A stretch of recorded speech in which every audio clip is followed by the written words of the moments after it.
ನಮಸ್ಕಾರ ಗೆಳೆಯರಿ, stock market Kannada ಚಾನಲ್ಗೆ ಸ್ವಾಗತ ಸುಸ್ವಾಗತ.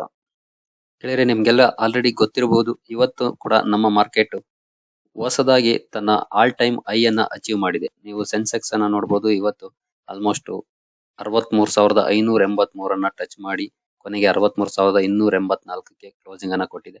ಹಾಗೆ ನಿಫ್ಟಿ ಕೂಡ ನೋಡಬಹುದು, 18,887 ಟಚ್ ಮಾಡಿ ಕೊನೆಗೆ 18,812ಕ್ಕೆ ಕ್ಲೋಸಿಂಗ್ ಅನ್ನ ಕೊಟ್ಟಿದೆ.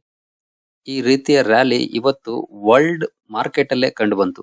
ಸೊ ಅದಕ್ಕೆ ಮೈನ್ ಕಾರಣ ಫೆಡರಲ್ ರಿಸರ್ವ್ ನ ಚೀಫ್ ಜೆರೋಮ್ ಪವೆಲ್ ಅವರ ಒಂದು ಸ್ಟೇಟ್ಮೆಂಟ್ ಇಡೀ ಪ್ರಪಂಚದ ಮಾರ್ಕೆಟ್ ಅನ್ನ ಇವತ್ತು ಮೇಲೆತ್ತಿದೆ ಅಂತಾನೆ ಹೇಳ್ಬೋದು. ಸುಮಾರು ಜನಕ್ಕೆ ಫೆಡರಲ್ ರಿಸರ್ವ್ ಬಗ್ಗೆ ಗೊತ್ತಿಲ್ಲ ಅಂತಂದ್ರೆ, ಇದು ನಮ್ಮ ಇಂಡಿಯಾದಲ್ಲಿ RBI ಹೇಗೋ ಅಮೆರಿಕದಲ್ಲಿ ಫೆಡರಲ್ ರಿಸರ್ವ್ ಕೂಡ ಅದು, ಅಂದ್ರೆ ಇದು ಅಮೆರಿಕದ ಸೆಂಟ್ರಲ್ ಬ್ಯಾಂಕ್.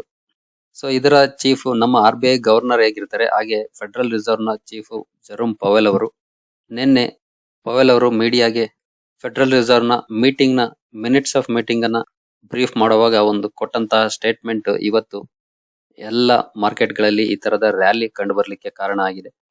ಸೊ ಅದೇನು ಅನ್ನೋದನ್ನ ನೋಡೋಣ. ಅದಕ್ಕಿಂತ ಮುಂಚೆ ನಾವು ವರ್ಲ್ಡ್ ಮಾರ್ಕೆಟ್ ಅನ್ನ ಒಂದ್ಸಲ ನೋಡ್ಕೊಂಡು ಬರೋದಾದ್ರೆ, ನೀವು ಇಲ್ಲಿ ನೋಡಬಹುದು ನಿಫ್ಟಿ 50 ನಮ್ದು ಅಪ್ಪಲ್ ಇದೆ. ಹಾಗೆ ಸೆನ್ಸೆಕ್ಸ್, ನಿಫ್ಟಿ ಬ್ಯಾಂಕ್, ಇದು ಇಂಡಿಯಾ ವಿಕ್ಸ್, ಇದು ವಾಲಟಿಲಿಟಿ ಇಂಡೆಕ್ಸ್ ಆಲ್ಮೋಸ್ಟ್ ಅದು ರಿವರ್ಸ್ ಆಗಿದೆ. ಅದೊಂದನ್ನ ಬಿಟ್ಟು ನೀವು ಬೇರೆ ಎಲ್ಲಾ ಮಾರ್ಕೆಟ್ ಅನ್ನು ಕೂಡ ನೋಡಬಹುದು. ಡೌ ಜೋನ್ಸ್ ನೋಡಬಹುದು, ನಿನ್ನೆ 737 ಪಾಯಿಂಟ್ಸ್ ಅಪ್ ಆಗಿದೆ. ನಾಸ್ಡಾಕ್ ಕೂಡ ಅಪ್ ಆಗಿದೆ. ಸೊ ಇದು ಕೂಡ ನಮ್ಮ ನಿಫ್ಟಿ IT ಇಂಡೆಕ್ಸ್ ಆಗಿದೆ. ಹಾಗೆ ನಾಸ್ಡಾಕ್ ಅನ್ನೋದು IT ಕಂಪನಿಗಳ ಇಂಡೆಕ್ಸ್. ಹಾಗೆ ಕೆಳಗಡೆ ಕೆನಡಾದ ಮಾರ್ಕೆಟ್ ನೋಡಬಹುದು, ಜರ್ಮನಿಯ ಡಾಕ್ಸ್, FTSE ಇದು UK ಇಂಡೆಕ್ಸ್.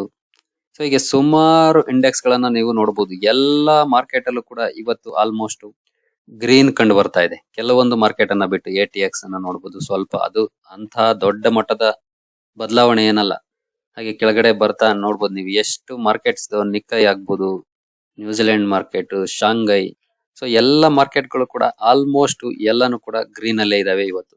ಸೊ ಅವರು ಅಂತ ಸ್ಟೇಟ್ಮೆಂಟ್ ಅನ್ನ ಏನ್ ಕೊಟ್ರು ಅನ್ನೋದನ್ನ ನಾವು ನೋಡೋಣ ಈಗ.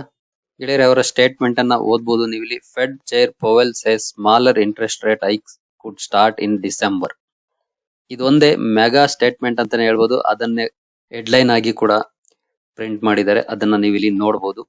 ಸೊ ನಿಮ್ಗೆಲ್ರಿಗೂ ಗೊತ್ತು, ಇತ್ತೀಚೆಗೆ ರಿಸೆಷನರಿ ಫಿಯರ್ ಇದೆ ಮಾರ್ಕೆಟ್ ಅಲ್ಲಿ, ಎಸ್ಪೆಷಲಿ ಅದರಲ್ಲೂ UK ಹಾಗೆ ಯುರೋಪಿಯನ್ ಕಂಟ್ರೀಸ್ ಅಲ್ಲಿ, ಸುಮಾರು ಕಂಟ್ರೀಸ್ ಅಲ್ಲಿ, ಹಾಗೆ ಅಮೆರಿಕಾದಲ್ಲಿ ರಿಸೆಷನರಿ ಫಿಯರ್ ಇರೋದ್ರಿಂದ ತುಂಬಾ ಜನರಿಗೆ ಇದು ಇಂಪಾರ್ಟೆಂಟ್ ಆಗಿತ್ತು. ನೆಕ್ಸ್ಟ್ ನೀವು ಮೇ ಬಿ ನಿನ್ನೆ ಎಲೋನ್ ಮಸ್ಕ್ ಅವರ ಒಂದು ಸ್ಟೇಟ್ಮೆಂಟ್ ಕೂಡ ನೋಡಿರ್ಬೋದು. ನೀವು ಇಲ್ಲಿ ನೋಡಬಹುದು, Elon Musk says the Fed must cut rates immediately to stop a severe recession. So rate hike ಅನ್ನ ಕಡಿಮೆ ಮಾಡ್ಲಿಲ್ಲ ಅಂತ ಅಂದ್ರೆ ಸೀವರ್ ರಿಸೆಷನ್ ನ ಚಾನ್ಸಸ್ ಇದೆ ಅಂತ ಮಸ್ಕ್ ಅವರು ಕೂಡ ನಿನ್ನೆ ಸ್ಟೇಟ್ಮೆಂಟ್ ಕೊಟ್ಟಿದ್ರು.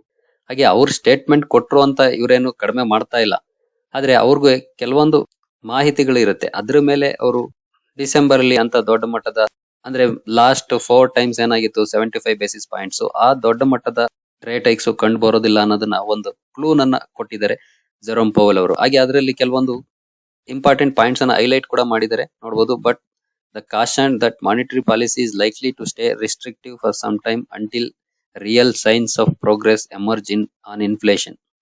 ಅಂದ್ರೆ ನಾವು ಇನ್ಫ್ಲೇಷನ್ ಕಡಿಮೆ ಆಗೋವರೆಗೂ ತುಂಬಾ ಎಚ್ಚರಿಕೆಯಿಂದ ಮಾನಿಟರಿ ಪಾಲಿಸಿಯನ್ನ, ಡಿಸಿಷನ್ ಗಳನ್ನ ತಗೊಳ್ತೀವಿ. ಅದು ಕೂಡ ರಿಸ್ಟ್ರಿಕ್ಟಿವ್ ಆಗಿರುತ್ತೆ ಅನ್ನೋದನ್ನ ಕೂಡ ಹೇಳಿದ್ದಾರೆ. ಅದರ ನಂತರ ನೀವು ಇಲ್ಲಿ ನೋಡಬಹುದು, we will stay the course until the job is done. ಅಂದ್ರೆ ಇನ್ಫ್ಲೇಷನ್ ಕಂಟ್ರೋಲ್ ಆಗೋವರೆಗೂ ಇವರು ರೇಟ್ ಹೈಕ್ಸ್ ಅನ್ನ ಮಾಡೋದು ಗ್ಯಾರಂಟಿ.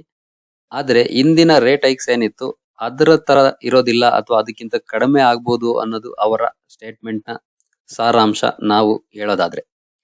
ಸೊ ಮಾರ್ಕೆಟ್ ಎಕ್ಸ್ಪೆಕ್ಟ್ ಮಾಡ್ತಾ ಇದ್ದಿದ್ದು ಇದನ್ನೇ, ಯಾಕಂದ್ರೆ ಲಾಸ್ಟ್ 4 ಕನ್ಸಿಕ್ಯೂಟಿವ್ ಟೈಮ್ ಅಲ್ಲೂ ಕೂಡ 75 ಬೇಸಿಸ್ ಪಾಯಿಂಟ್ಸ್ ಅನ್ನ ಮಾಡಿದ್ದಾರೆ. ಈಗ ಹಾಗೆ ಬರ್ತಾ ಇರುವಂತ ಡೇಟಾ ಕೂಡ ಪಾಸಿಟಿವ್ ಆಗಿದೆ. ಅಂದ್ರೆ ಲಾಸ್ಟ್ ನೀವು ಇನ್ಫ್ಲೇಷನ್ ಬಗ್ಗೆ ನಾನು ವಿಡಿಯೋ ಕೂಡ ಮಾಡಿದ್ದೆ. ಹಾಗೆ ನಮ್ಮ ಮಾರ್ಕೆಟ್ ಕೂಡ ನಾಳೆ ಮೇಲೆ ಹೋಗ್ಬೋದು ಅನ್ನೋದನ್ನ ನಾನು ಅವತ್ತು ತಿಳಿಸಿದ್ದೆ. ಯಾಕಂದ್ರೆ ಇನ್ಫ್ಲೇಷನ್ ಡೇಟಾ ಕೂಡ ಏನು ಫೆಡರಲ್ ರಿಸರ್ವ್ ಎಕ್ಸ್ಪೆಕ್ಟ್ ಮಾಡಿತ್ತು ಅದಕ್ಕಿಂತ ಕಡಿಮೆನೆ ಬಂದಿತ್ತು. ಸೊ ಕಡಿಮೆ ಬಂದಿದ್ರಿಂದ, ಹಾಗೆ ಜಾಬ್ ಡೇಟಾ ಕೂಡ ಇಂಪ್ರೂವ್ಮೆಂಟ್ಸ್ ಕಂಡು ಬಂದಿದ್ರಿಂದ ಮಾರ್ಕೆಟ್ ಪಾರ್ಟಿಸಿಪೆಂಟ್ಸ್ ಗೆ ತುಂಬಾ ಎಕ್ಸ್ಪೆಕ್ಟೇಷನ್ ಇತ್ತು ಫೆಡರಲ್ ರಿಸರ್ವ್ ಮತ್ತೆ 75 ಬೇಸಿಸ್ ಪಾಯಿಂಟ್ಸ್ ಮಾಡೋದಿಲ್ಲ, ಅದಕ್ಕಿಂತ ಕಡಿಮೆ ಆಗ್ಬೋದು ಅನ್ನೋದು. ಸೊ ಹಾಗಾಗಿ ಅವರು ಯಾವಾಗ ಈ ಸ್ಟೇಟ್ಮೆಂಟ್ ಅನ್ನ ಕೊಟ್ಟ ತಕ್ಷಣ ಎಲ್ಲ ಮಾರ್ಕೆಟ್ ಅಲ್ಲಿ ಕೂಡ ಒಳ್ಳೆ ಬೈಯಿಂಗ್ ಕಂಡು ಬಂದು ಎಲ್ಲ ಮಾರ್ಕೆಟ್ ಗಳು ಕೂಡ ಈ ರೀತಿಯ ಪರ್ಫಾರ್ಮೆನ್ಸ್ ಅನ್ನ ಕಾಣ್ತಾ ಇದಾವೆ. ಹಾಗೆ ಡೌ ಜೋನ್ಸ್ ನಿನ್ನೆ ಪರ್ಫಾರ್ಮೆನ್ಸ್ ನೋಡಬಹುದು, ಆಲ್ಮೋಸ್ಟ್ ಅಂಡರ್ ಪರ್ಫಾರ್ಮೆನ್ಸ್ ಅಂತಾನೆ ಇತ್ತು, ಡೌನ್ ಅಲ್ಲೇ ಇತ್ತು ನಿನ್ನೆ. ಅದರ ನಂತರ ನೋಡಬಹುದು ಆಲ್ಮೋಸ್ಟ್ ಅದರ ಲೋ ಇಂದ 975 ಪಾಯಿಂಟ್ಸ್ ಅಪ್ ಆಗಿದೆ ಡೌ ಜೋನ್ಸ್. ಸೊ ಪ್ರೀವಿಯಸ್ ಕ್ಲೋಸ್ಗೆ ತಗೊಂಡ್ರೆ 737 ಪಾಯಿಂಟ್ಸ್ ಅಪ್ ಆಗಿದೆ. ಸೊ ಇವರ ಈ ಸ್ಟಾನ್ಸ್ ತುಂಬಾ ಇಂಪಾರ್ಟೆಂಟ್ ಮೆಸೇಜ್ ಅನ್ನ ಕೊಡುತ್ತೆ ಮಾರ್ಕೆಟ್ಗೆ. ಹಾಗೆ ಕೆಲವರಿಗೆ ಅನುಮಾನ ಕೂಡ ಇರ್ಬೋದು, ಅಮೆರಿಕದಲ್ಲಿ ರೇಟ್ ಕಡಿಮೆ ಮಾಡಿದ್ರೆ ನಮ್ಗೇನು ಬೆನಿಫಿಟ್ ಅಥವಾ ನಮ್ಮ ಮಾರ್ಕೆಟ್ ಯಾಕೆ ಮೇಲೆ ಹೋಗ್ಬೇಕು ಅಂತ. ಅಂತವ್ರು ಕೆಲವೊಂದ್ಸಲ ನಾನಿಲ್ಲಿ ಒಂದು ಚಾರ್ಟ್ ಅನ್ನ ಓಪನ್ ಮಾಡಿದೀನಿ, ನೀವು ಇಲ್ಲಿ ನೋಡಬಹುದು. ಇದರಲ್ಲಿ ಒಂದು ನಿಫ್ಟಿ ಚಾರ್ಟ್, ಹಾಗೆ ಇನ್ನೊಂದು ಏನು ಲೈನ್, 2 ಲೈನ್ ಇದೆ ಗ್ರಾಫ್. ಇದರಲ್ಲಿ ಒಂದು ನಿಫ್ಟಿ, ಇನ್ನೊಂದು ಡೌ ಜೋನ್ಸ್. ಇದರಲ್ಲಿ ಯಾರಿಗಾದ್ರೂ ನೀವು ವ್ಯತ್ಯಾಸ ಕಾಣಿಸ್ತಾ ಇದೆಯಾ ಈ ಚಾರ್ಟ್ ಅಲ್ಲಿ? ನಾನಿಲ್ಲಿ 5 ಇಯರ್ಸ್ ಚಾರ್ಟ್ ಅನ್ನ ಓಪನ್ ಮಾಡಿದೀನಿ, ನೋಡಬಹುದು ನೀವು ಇಲ್ಲಿ. ನನಗೂ ಗೊತ್ತಿಲ್ಲ ಯಾವ ಕಲರ್ದು ಇಂಡಿಯಾ ಅಂದ್ರೆ ನಿಫ್ಟಿ ಚಾರ್ಟ್, ಇನ್ನೊಂದು ಡೌ ಜೋನ್ಸ್ ಚಾರ್ಟ್ ಅಂತನ. ನಾನಿಲ್ಲಿ ಮ್ಯಾಕ್ಸಿಮಮ್ ಕೂಡ ನಾನು ಓಪನ್ ಮಾಡ್ತೀನಿ, ಒಂದ್ಸಲ ಕ್ಲಿಕ್ ಮಾಡ್ತೀನಿ. ಮ್ಯಾಕ್ಸಿಮಮ್ ಕೂಡ ನೋಡಬಹುದು, ಸೇಮ್ ಚಾರ್ಟ್ ಇದೆ ಆಲ್ಮೋಸ್ಟ್. ಅದ್ ಮೇಲೆ ಇದೆ, ಇದು ಕೆಳಗಡೆ ಇದೆ, ಬಿಟ್ರೆ ಸೇಮ್ ಪ್ಯಾಟರ್ನ್. ಇಲ್ಲಿ ಮೇಲೆ ಹೋಗಿದೆ, ಕೆಳಗಡೆ ಬಂದಿದೆ, ಮತ್ತೆ ಮೇಲೆ ಎಲ್ಲೆಲ್ಲಿ ಮೇಲೆ ಹೋಗಿದೆ, ಸೇಮ್ ಅದೇ ರೀತಿಯ ಪರ್ಫಾರ್ಮೆನ್ಸ್ 2 ಚಾರ್ಟ್ ಅಲ್ಲಿ ಕಂಡು ಬರ್ತಾ ಇದೆ. ನೀವು ಇಲ್ಲಿ ನೋಡಬಹುದು, ನಿಫ್ಟಿ ಬ್ಲೂ ಇರೋದು ನಮ್ಮ ನಿಫ್ಟಿ, ಹಾಗೆ ಯೆಲ್ಲೋ ಇರೋದು ಡೌ ಜೋನ್ಸ್. ಇದೇ difference almost most of the time. ಅಂದ್ರೆ ನಾನು ಆಲ್ರೆಡಿ ಸುಮಾರು ಸಲ ಹೇಳಿದೀನಿ, ಔಟ್ ಆಫ್ 10 ಟೈಮ್ಸ್ 8 ಟೈಮ್ಸ್ ನಮ್ಮ ಮಾರ್ಕೆಟ್ ಕೂಡ ಅಮೆರಿಕನ್ ಮಾರ್ಕೆಟ್ ಹೇಗೆ ಬಿಹೇವ್ ಮಾಡುತ್ತೋ ಹಾಗೆ ಮಾಡುತ್ತೆ. ಯಾಕಂದ್ರೆ ಅದು one of the strongest economy in the world. So ಅಮೆರಿಕದ ಮಾರ್ಕೆಟ್ ಅಲ್ಲಿ ಬರುವಂತಹ ಡಿಸಿಷನ್ ಗಳು ಇಡೀ ವರ್ಲ್ಡ್ ನ ಮಾರ್ಕೆಟ್ ಮೇಲೆ ಇಂಪ್ಯಾಕ್ಟ್ ಅನ್ನ ಮಾಡ್ತವೆ. ಸೊ ಇದನ್ನ ನಾನು ಹಲವಾರು ಬಾರಿ ನಿಮ್ಗೆ ಆಲ್ರೆಡಿ ತಿಳಿಸ್ಕೊಟ್ಟಿದ್ದೀನಿ. ಸೊ ನನ್ನ ರೆಗ್ಯುಲರ್ ವ್ಯೂವರ್ಸ್ ಗೆ ನಿಮ್ಗೆ ಆಲ್ರೆಡಿ ಇದ್ರ ಬಗ್ಗೆ ಗೊತ್ತಿರುತ್ತೆ. ಸೊ ಹೊಸದಾಗಿ ಇತ್ತೀಚೆಗೆ ಯಾರ್ಯಾರು ಜಾಯ್ನ್ ಆಗಿರ್ತಾರೋ ಅಂತವರಿಗೆ ಸ್ವಲ್ಪ ಮಾಹಿತಿ ಇಲ್ಲದೆ ಇರಬಹುದು. ಸೊ ಹಾಗಾಗಿ ಅಮೆರಿಕ ಸೆಂಟ್ರಲ್ ಬ್ಯಾಂಕ್ ತಗೊಳ್ಳುವಂತ ಡಿಸಿಷನ್ ಇಡೀ ವರ್ಲ್ಡ್ ಮಾರ್ಕೆಟ್ ಮೇಲೆ, ಹಾಗೆ ನಮ್ಮ ಇಂಡಿಯನ್ ಮಾರ್ಕೆಟ್ ಮೇಲೂ ಕೂಡ ಇಂಪ್ಯಾಕ್ಟ್ ಮಾಡುತ್ತೆ. ಸೊ ಹಾಗಾಗಿನೇ ಅದು ತುಂಬಾ ಇಂಪಾರ್ಟೆಂಟ್ ಆಗುತ್ತೆ. ಸೊ ಇದರಿಂದ ನಮ್ಗೆ ರಿಸೆಷನ್ ಬಗ್ಗೆ ಸ್ವಲ್ಪ ಭಯ ಕಡಿಮೆ ಆಗ್ಬೋದು ಅಷ್ಟೇ, ಬಟ್ ಅದಿನ್ನೂ 100% ಬರೋದೇ ಇಲ್ಲ ಅಂತ ಎಕ್ಸ್ಪೆಕ್ಟ್ ಮಾಡ್ಲಿಕ್ಕೆ ಆಗೋದಿಲ್ಲ. ಯಾಕಂದ್ರೆ ಅದಕ್ಕೆ ಇನ್ನೂ ತುಂಬಾ ಸಮಯ ಇದೆ.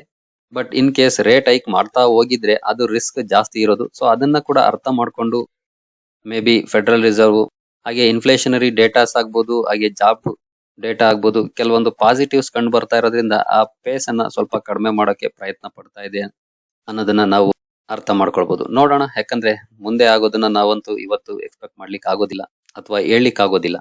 ನಾವು ಒಂದು ಎಕ್ಸ್ಪೆಕ್ಟೇಷನ್ ಇಟ್ಕೊಂಡು ಮುಂದೆ ಹೋಗ್ಬೋದು. ಸೊ ಆದ್ರೆ ಶಾರ್ಟ್ ಟರ್ಮ್ಗೆ ನಮ್ಗೆ ನಮ್ಮ ಮಾರ್ಕೆಟ್ ಅಲ್ಲೂ ಕೂಡ ರ್ಯಾಲಿ ಕಂಡು ಬರ್ತಾ ಇದೆ. ಅದು ಎಲ್ರಿಗೂ ಆಬ್ವಿಯಸ್ಲಿ ಖುಷಿ ವಿಚಾರ. ನಾವು ದಿನ ಕೆಳಗಡೆ ಹೋಗೋದನ್ನ ನೋಡಕ್ಕೆ ಬೇಜಾರ್ ಮಾಡ್ಕೊಳ್ತೀವಿ, ಹಾಗಾಗಿ ಮೇಲ್ಗಡೆ ಹೋದಾಗ ಆಬ್ವಿಯಸ್ಲಿ ಖುಷಿ ಪಡೋ ವಿಚಾರನೇ. ಸೊ ನೋಡೋಣ, ನಾಳೆ ಕೂಡ ನಮ್ಮ ಮಾರ್ಕೆಟ್ ಹೇಗೆ ರೆಸ್ಪಾಂಡ್ ಮಾಡುತ್ತೆ ಅನ್ನೋದನ್ನ ನಾಳೆ ನೋಡೋಣ. ಸರಿ ಗೆಳೆಯರೆ, ಈ ವಿಡಿಯೋ ನಿಮ್ಗೆ ಇಷ್ಟ ಆಯ್ತು ಅನ್ಕೊಳ್ತೀನಿ. ಮುಂದಿನ ವಿಡಿಯೋದಲ್ಲಿ ಸಿಗೋಣ. ಅಲ್ಲಿವರೆಗೂ ಜೈ ಹಿಂದ್, ಜೈ ಕರ್ನಾಟಕ.